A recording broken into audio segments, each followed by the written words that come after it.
धसोही गे धसोही गे। Mix by Yadav films Bhojpuri Sonu Chamoli.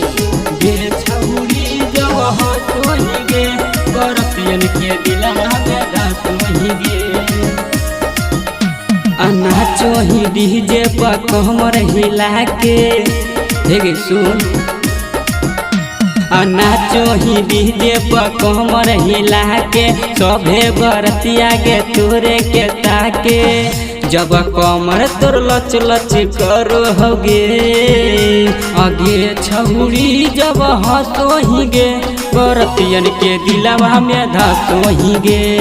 गे छौरी जब हसोही गे बरतियन के दिलवा में धसोही गे धसोही गे धसोही गे।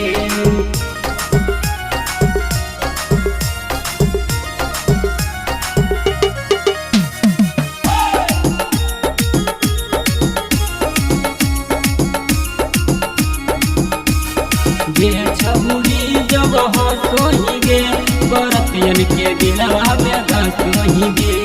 सभे बरतिया के डोललो ईमान गे देखी के छौरी तोर सुघर सामान गे। सुनो गे सभे बरतिया के डोललो ईमान गे देखी के छौरी तोर सुघर सामान गे। वैसे देखी के काहे तो मुस्कोही गे। गे छौरी जब हसोही गे बरतियन के दिलवा में धसोही गे। गे छौरी जब हसोही गे बरतियन के दिलवा में धसोही गे धसोही गे धसोही गे।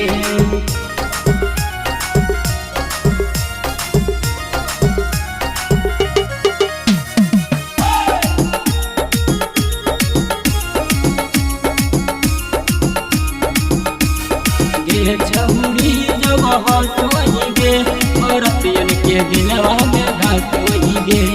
सभे बरतिया के कोइले ही पागल लगा के छौरी गे आँखी में काजल आँखी में काजल। सुनो ही गे सभे बरतिया के कोइले ही पागल लगा के छौरी गे आँखी में काजल। छौरी अरविंद के दिलवा में बसोही गे। गे छौरी जब हसोही गे बरतियन के दिलवा में धसोही गे।